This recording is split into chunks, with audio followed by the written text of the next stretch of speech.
Hello everyone. आज के lecture में हम बात करेंगे selection rule and the energy spectrum for diatomic molecule as anharmonic oscillator.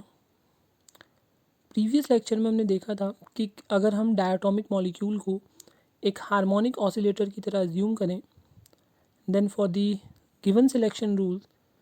जो एनर्जी स्पेक्ट्रम बनता है या वाइब्रेशनल एनर्जी लेवल्स कैसे होते हैं एंड करस्पॉन्डिंग वाइब्रेशनल स्पेक्ट्रा जो बनता है वो किस तरीके का दिखाई देता है। इसके अलावा थोड़ा बहुत इंट्रोडक्शन इस बारे में भी दिया गया था कि रियल मॉलिक्यूल जो हैं उनका बिहेवियर किस तरीके से डेविएट करता है फ्रॉम दी हार्मोनिक ऑसिलेटर, और जो एनहार्मोनिक ऑसिलेटर्स होंगे उनके लिए पोटेंशियल एनर्जी कर्व कैसा होगा और जो एनर्जी लेवल्स होंगे वो किस तरीके के आएंगे। तो उन बातों का या उन पॉइंट्स का एक बार क्विक रिवीजन कर लेते हैं। तो पोटेंशियल एनर्जी कर्व अगर नॉन हार्मोनिक या एन हार्मोनिक ऑसिलेटर के बारे में बात करें तो पैराबोला से काफ़ी हद तक डेविएट करता है, और जब हम एनहार्मोनिसिटी की बात करते हैं तो एक नया टर्म हमें देखने को मिलता है जिसे बोलते हैं डिसोशिएशन एनर्जी। डिसोशिएशन एनर्जी यहाँ पर हमें बताती है कि कितनी एनर्जी देने पर जो बॉन्ड है वो ब्रेक हो जाएगा और जो एटम्स हैं वो एक दूसरे से दूर चले जाएंगे और उनके बीच का जो अट्रैक्शन है वो ख़त्म हो जाएगा। ये पहली बार जो पोटेंशियल एनर्जी कर्व था जो कि रेड में दिखाया गया है वो मोर्स ने दिया था, और इसके लिए जो फंक्शन निकाला गया था उसे बोलते हैं मोर्स फंक्शन।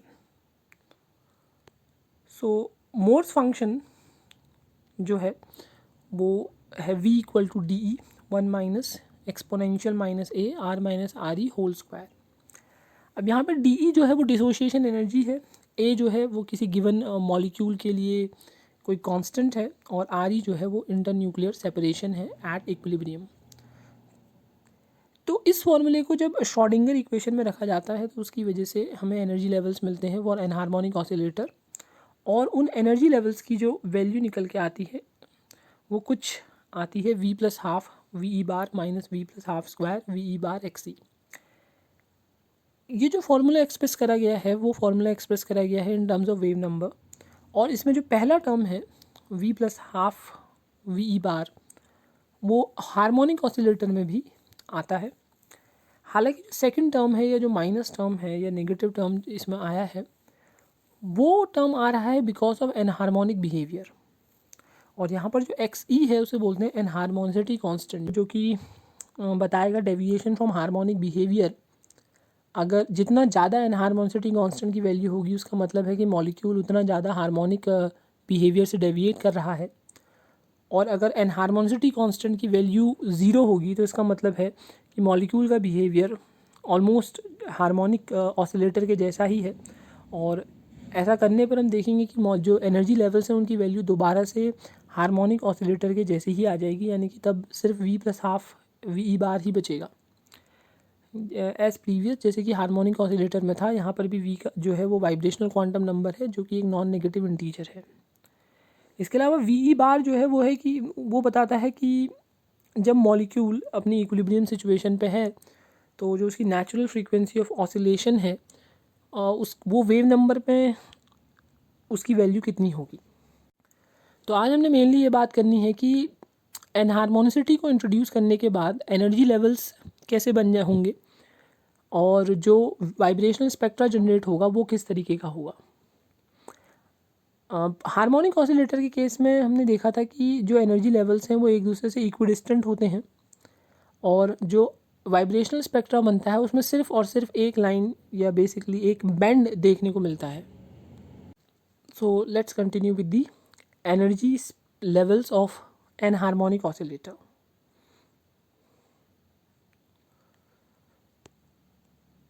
तो यहाँ पर जब देखिए, यहाँ पर हम जब एनहार्मोनिक ऑसिलेटर के लिए एनर्जी लेवल्स बनाते हैं तो सबसे बड़ा डिफरेंस ये है कि एनर्जी लेवल्स जो हैं वो इक्विडिस्टेंट नहीं है। जैसे जैसे हम हायर एनर्जी लेवल्स की तरफ जाते हैं उनके बीच का सेपरेशन जो है कम होता जाता है। मतलब जैसे जैसे वाइब्रेशनल क्वांटम नंबर की वैल्यू 0 से 1, 1 से 2 या और हायर वैल्यू की तरफ जाएगी, उनके बीच में जो दूरी है कंसेक्यूटिव लेवल्स के बीच में, वो दूरी कम होती रहेगी। हार्मोनिक ऑसिलेटर में ऐसा कभी नहीं होता, उसमें एनर्जी लेवल्स जो हैं वो हमेशा इक्विडिस्टेंट ही बने रहते हैं। अब बात आती है कि स्पेक्ट्रा बनाने के लिए हमें सबसे पहले ज़रूरत होगी सिलेक्शन रूल्स की। और हार्मोनिक एंड हार्मोनिक ऑसिलेटर के केस में जो सिलेक्शन रूल्स हैं वो है कि change in wave number can be equal to +-1 +-2 +-3 so on. मतलब कि वाइब्रेशनल क्वांटम नंबर में जो चेंज है वो +-1 2 3 अप टू सो ऑन, ऐसे कुछ भी हो सकता है। यहाँ पे प्लस ऑब्वियसली एब्जॉर्प्शन के लिए है और माइनस साइन जो है एमिशन स्पेक्ट्रा के लिए होगा। अब थ्योरेटिकली भले ही चेंज इन वेव नंबर कुछ भी, change in vibrational quantum number कुछ भी हो सकता है, लेकिन इसमें से जो शुरू के तीन हैं यानी कि +-1 +-2 और +-3 वाले जो सिलेक्शन रूल हैं, उनकी वजह से जो बैंड्स क्रिएट होते हैं सिर्फ वही ऑलमोस्ट विजिबल होते हैं, मतलब उनकी इंटेंसिटी इतनी होती है कि हम उनको ऑब्जर्व कर सकें। हायर सिलेक्शन रूल्स वाले जो बैंड्स हैं उनकी इंटेंसिटी बहुत ना के बराबर होती है, तो वो कभी भी ऑब्जर्व नहीं होते हैं, मोस्ट ऑफ द टाइम वो ऑब्जर्वेबल नहीं होंगे। तो ऑब्जर्वेबल इंटेंसिटी हमें सिर्फ +-1 2 एंड 3 वाले सिचुएशन में ही देखने को मिलेगी। तो एज़ प्रीवियस हम क्या करेंगे, फिर से एब्जॉर्प्शन स्पेक्ट्रा की बात करेंगे, मतलब जब मॉलिक्यूल्स जो हैं वो अपने लोअर एनर्जी लेवल से हायर लेवल्स पे जंप करते हैं तो उस दौरान कैसा वाइब्रेशनल स्पेक्ट्रा बनेगा। तो एब्जॉर्प्शन स्पेक्ट्रा की जब बात करें तो होगा क्या कि रूम टेम्परेचर पर अगर हमारा सैंपल या गैस या मॉलिक्यूल्स रखे गए हैं तो ज़्यादातर मॉलिक्यूल जो होंगे वो अपने लोएस्ट एनर्जी लेवल यानी कि V=0 लेवल पर होंगे, और इस लेवल को ही बोलते हैं 0 पॉइंट एनर्जी लेवल। और जब सैंपल को एनर्जी प्रोवाइड करी जाएगी तो ये मॉलिक्यूल अपने लोअर लेवल से हायर लेवल में जंप करेंगे। तो depending upon the selection rule 3 possible cases जो हैं वो ऑब्जर्वेबल होंगे, और उसमें जो पहला केस है वो होगा फॉर डेल्टा V = +1, यानी कि वाइब्रेशनल क्वांटम नंबर में जो चेंज है वो +1 होगा, और अगर मॉलिक्यूल 0 से स्टार्ट कर रहा है तो वो 0 से कहाँ तक जाएगा, 1 तक जाएगा। तो जब हम डेल V या डेल्टा V = +1 वाली सिचुएशन देखेंगे या इन ट्रांजिशंस को देखेंगे तो इनकी वजह से जो बैंड बनेगा उसे बोला जाएगा फंडामेंटल एब्जॉर्प्शन बैंड। और इस ट्रांजिशन के दौरान जो वेव नंबर चेंज होगा वो बराबर होगा epsilon V = 1 minus epsilon V = 0। फिर से इस बात पर हमें ध्यान रखना है कि जो वेव नंबर जहाँ पर हमें बैंड देखने को मिलेगा वो बराबर होता है हमेशा बराबर होता है difference between the levels which are involve in transitions. मतलब जैसे कि डेल V = +1 वाली सिचुएशन हम 0 पॉइंट एनर्जी लेवल और V = 1 वाले लेवल के बीच में लगा रहे हैं, तो इन लेवल के बीच में जो डिफरेंस होगा एनर्जी का या वेव नंबर का, उस वेव नंबर पर या उस एनर्जी या उस पर्टिकुलर फ्रीक्वेंसी पर ही रेडिएशन जो है वो बाहर निकलेगा या एब्जॉर्ब होगा। अगर हम एब्जॉर्प्शन स्पेक्ट्रा पढ़ें तो ऑब्वियसली एब्जॉर्ब होगा, तो जो स्पेक्ट्रम है उसमें बैंड भी उसी पर्टिकुलर डिफरेंस पर ही हमें देखने को मिलेगा। तो इस पर्टिकुलर बैंड को बोला जाएगा फंडामेंटल एब्जॉर्प्शन बैंड, और इसकी इंटेंसिटी जो है वो सबसे ज़्यादा होगी। तो फॉर्मूले में रखने पे करीब करीब जो आंसर निकल के आता है वो आता है VE⁻₁ - 2 XE। तो यानी कि difference between ground state level या zero energy level and V = 1 यानी कि फर्स्ट एक्साइटेड स्टेट लेवल जो है वो VE⁻₁ - 2 XE है, यानी कि इस वेव नंबर पे हमें अपना फंडामेंटल बैंड देखने को मिलेगा। तो ऐसे ही जो हमारे पास दूसरा अलाउड सिलेक्शन रूल है वो है डेल्टा V = +2, यानी कि ग्राउंड लेवल V = 0 से जो मॉलिक्यूल हैं वो =2 यानी कि सेकेंड एक्साइटेड स्टेट में जंप करेंगे, और इसकी वजह से जो बैंड बनेगा उसे बोला जाएगा फर्स्ट ओवरटोन बैंड। और इसकी जो इंटेंसिटी है वो फंडामेंटल बैंड के कंपैरिजन में कम होगी, और ये उतना ज़्यादा इंटेंसली दिखाई नहीं देगा स्पेक्ट्रम में as compare to fundamental band. तो इसके लिए जो वेव नंबर चेंज आएगा वो बराबर आएगा epsilon V = 2 minus epsilon V = 0, और कैलकुलेशन करने पर हमें मिलेगा 2 VE⁻₁ - 3 XE। यहाँ पे 2 VE⁻₁ - 3 XE रिप्रेजेंट कर रहा है difference between ground state level and second excited state level, यानी कि इस पर्टिकुलर वेव नंबर पे जो कि डिफरेंस आया है between ground level and second excited state level, हमें अपना फर्स्ट ओवरटोन बैंड देखने को मिलेगा। नाउ फाइनल जो थर्ड सिलेक्शन रूल है,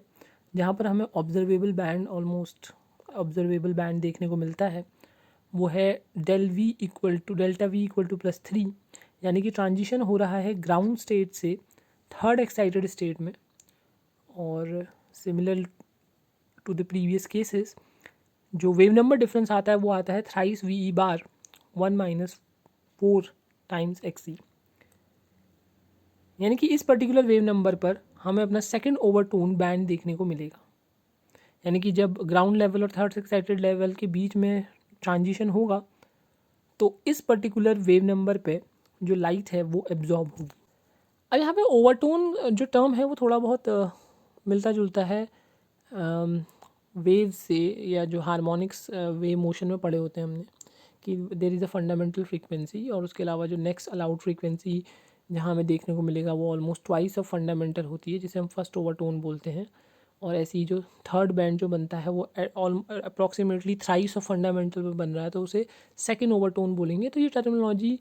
कुछ कुछ वहीं से ली गई है, जैसे कि हम साउंड वेव्स वगैरह में भी देखते हैं कि there is a fundamental, then first multiple is known as first overtone, second multiple is called first overtone, third multiple is known as second overtone and so on। लेकिन हालांकि यहाँ पर हमें हायर बैंड्स देखने को नहीं मिलेंगे।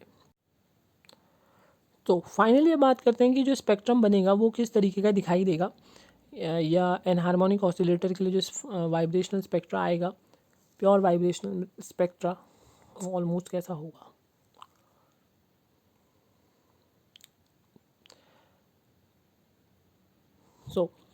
तो यहाँ पर जो हमने ट्रांजिशन दिखा रखे हैं वो ग्राउंड स्टेट से टू दी हायर स्टेट पे दिखा रखे हैं।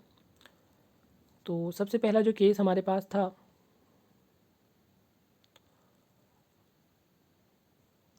जो फर्स्ट केस था वो था ट्रांजिशन फ्रॉम या डेल वी इक्वल टू +1, यानी कि ग्राउंड स्टेट से या जीरो एनर्जी लेवल स्टेट से वी इक्वल टू +1 वाली स्टेट पे, और वो ट्रांजिशन जो है वो हमें देखने को मिल रहा है यहाँ पर। तो ये जो पहला जंप है वो ग्राउंड स्टेट से फर्स्ट एक्साइटेड स्टेट में हुआ, और इसकी वजह से या इन दोनों लेवल्स के बीच में जो डिफरेंस है वो अप्रॉक्सीमेटली वी बार जितना है। हालांकि हमने पीछे निकाला है कैलकुलेशन करने के बाद, जो आया था वो आया था वी बार 1 - 2 XC, जो कि क्योंकि XC की वैल्यू बहुत कम है एनहार्मोनिसिटी कांस्टेंट की, तो ऑलमोस्ट वी बार पे ही देखने को मिलता है फर्स्ट या फंडामेंटल बैंड। ऐसे ही अगर ग्राउंड स्टेट से जो second del v equal to +2 वाला केस देखें, जिसमें हम ग्राउंड स्टेट से वी इक्वल टू 2 यानी कि फर्स्ट सेकेंड एक्साइटेड स्टेट में जंप कर रहे हैं, तो वो है ये वाला ट्रांजिशन, और इसकी वजह से हमारे पास मिला है हमें 2 V बार पे ट्रांजिशन। और ऐसे ही करके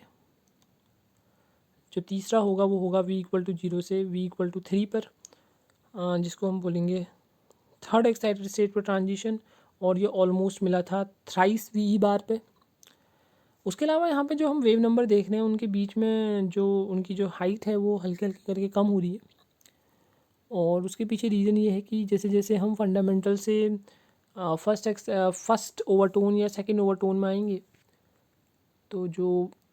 इंटेंसिटी है वो कम होती जाती है। हालांकि यहाँ पे उतना ज़्यादा कम करके नहीं दिखाया, लेकिन एक जनरल आइडिया दिया है कि जैसे जैसे हम फर्स्ट और सेकंड ओवरटोन बैंड तक जाते हैं तो जो एनर्जी जो इंटेंसिटी है वो कम होती जाती है। हालांकि जो थर्ड ओवरटोन बैंड है, सेकंड ओवरटोन बैंड है, उसकी एनर्जी या जो उसकी इंटेंसिटी है वो बहुत कम होती है।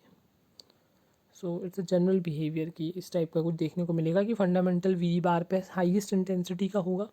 उसके बाद कम इंटेंसिटी होगी, और तीसरा वाला और भी कम इंटेंसिटी का होगा।